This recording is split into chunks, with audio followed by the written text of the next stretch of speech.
Good evening and welcome. You're with News First, your number one news provider. I'm Shamir Rasuli. And I'm Kumarini Rajakaruna.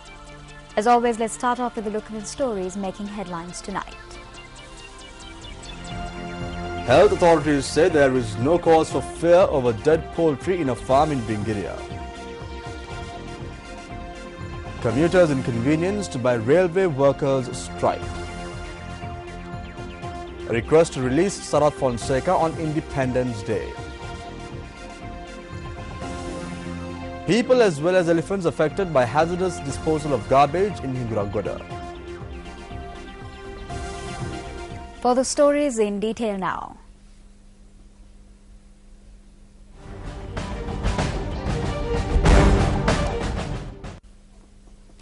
A book titled Jayawardhanapura Sarasavi Samantha Ghātanaya was presented to President Mahinda Rajapaksa at Temple Trees this evening.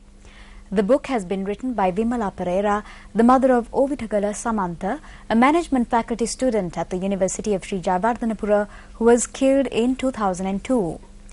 The book, which contains 448 pages, describes Samantha's life from his birth to death. The President engaged in a cordial discussion with the family members of Samantha following the presentation.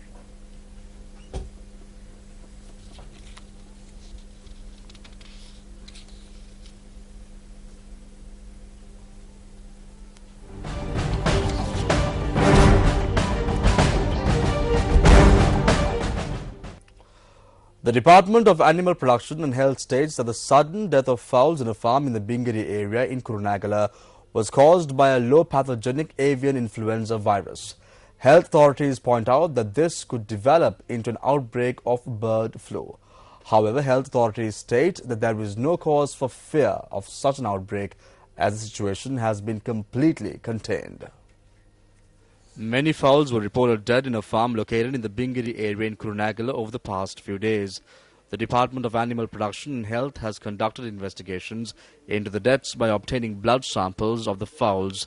This was revealed at a media briefing today. The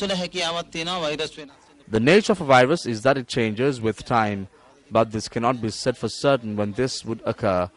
However, after a long period of time, this virus could intensify into a highly pathogenic situation, which is colloquially referred to as bird flu. We found out by this morning that this was not such a virus. We have sent the samples to the Weybridge laboratory in the UK for reconfirmation. It was revealed that the sale of poultry products and the removal of farm waste and poultry litter from this farm, which has a poultry stock of 5,000, has been completely halted. Now it has been confirmed that it is the H5N2 virus. It is a minor virus and only a small amount of animals die. However, all the animals in the farm will be destroyed to overcome suspicion. We will take safety measures to ensure that there is no suspicion. All have been informed not to permit any persons to enter the farms. Investigations have commenced, with measures being taken to obtain blood samples from poultry reared in all farms located within a 3-kilometer radius from the farm where the deaths were reported. Journalists questioned as to whether humans would be at risk owing to this situation. Viruses with the passage of time can develop from one to another. This is because the generic makeup of a virus is susceptible to change from time to time through mutation. This virus can affect humans only through such a process. We have taken these extreme measures only because of this slight doubt as to whether a mutation can occur. Although this was the first virus of its kind to be reported in Sri Lanka, the bird flu outbreak spread in several countries across the world. While human deaths were reported owing to bird flu, the countries that were affected took measures to destroy all animals in farms where outbreaks were reported. The petition filed by former Army Commander Sarath Fonseca in the Court of Appeal against the non-acceptance of the objections filed against the judges of the first court-martial was taken up today. The appeal was taken up before a bench comprising of Justices W. L. Ranjit Silva and H. N. J. Pereira.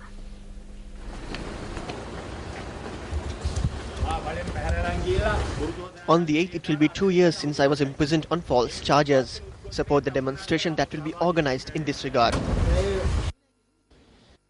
Attorney-at-law Shanaka Kure, appearing on behalf of the former army commander, told court that his client had filed an appeal against the verdict of a similar case in the Supreme Court. He requested court to postpone hearing this petition, as what transpires in the appeal filed in the Supreme Court will be of relevance to this case too. As the lawyers appearing on behalf of the respondents did not object to this, the case was postponed to the 2nd of May.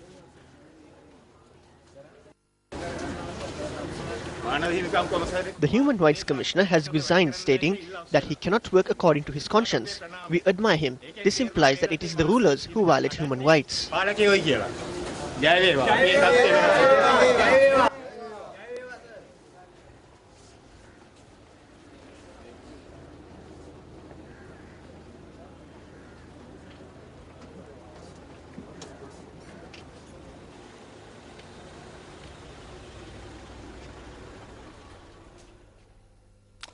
The National Movement for Social Justice has called for the release of former Army Commander Sarath Fonseca on Independence Day. Representatives of the movement made this request at the inaugural meeting of the movement last evening. The inaugural meeting of the National Movement for Social Justice was held yesterday at the Jayawardena Center with the participation of the Mahasangha, journalists and representatives of civil society organizations. General Sarath Fonseca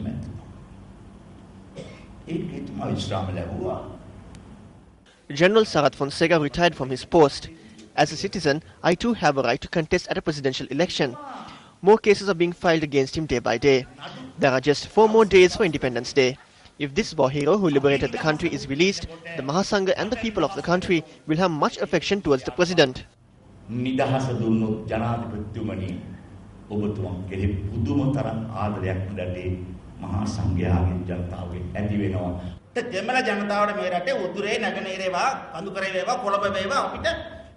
The Tamil community in the country, be they from the north, east, upcountry or Colombo, wish to live unitedly with the Sinhala community and the Muslim community in a united Sri Lanka. I am at this forum as an example of this. If the rulers of this country committed some mistakes and if you want to change the leaders, it cannot be done only with the Tamil and Muslim communities. You need to get the consent of Sinhalese, who are the majority. We have a duty to provide answers to the fair questions that the Sinhalese have in order to obtain a solution to the ethnic issue. I am aware of that. However, this country still does not have the correct forum to raise those questions and to come up with the answers.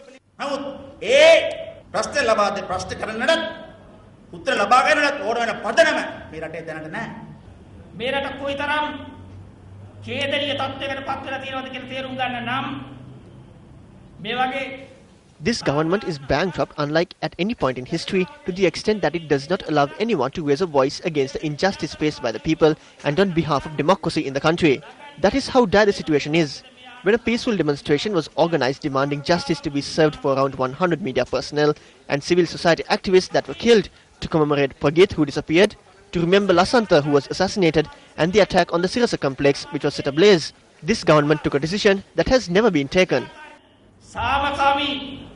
උද්ඝෝෂණයක් රැස් කරපු වෙලාවේ මේ රටේ ආණ්ඩුව ඉතිහාසයේ කවදාවත් නොගත්ත නිහීන තීන්දුවකට ගියා. UPFA parliamentarian Namal Rajapaksa says that the opposition is trying to topple the government with the assistance of the international community. He expressed this view while attending a function in Boyagama, Galigamo yesterday. මේ මුදවාගත් රට We all have a responsibility to protect the hard-won peace. Today, the opposition or some political parties are trying to topple the government by getting together with the international community. This is because they are aware that the people in this country are with the president and the government. I would like to remind my colleagues in the opposition that the international community cannot construct roads in the country. They cannot create job opportunities for the youth. Moreover, they also can't find solutions to the issues pertaining to undergraduates. The international community cannot find solutions to the issues faced by graduates. Only we who are living in Sri Lanka could do this. The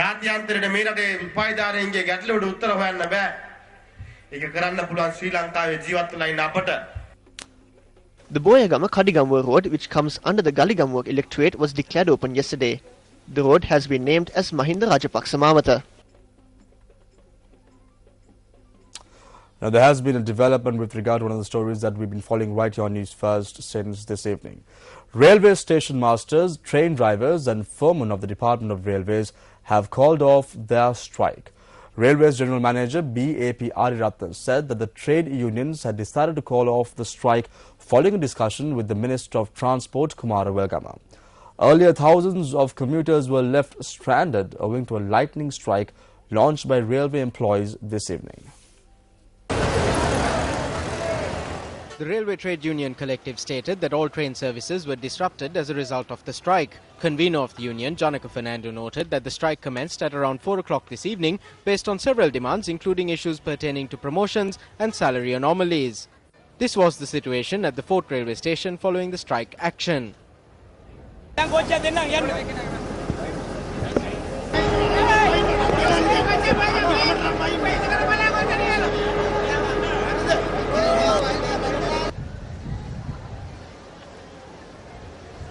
Train services resumed subsequently without tickets being issued following a directive of the Minister of Transport to deploy employees who were not taking part in the strike. When contacted, Superintendent of Railways L.K.R. Ratnayaka stated that he had not received any written notification regarding the strike action.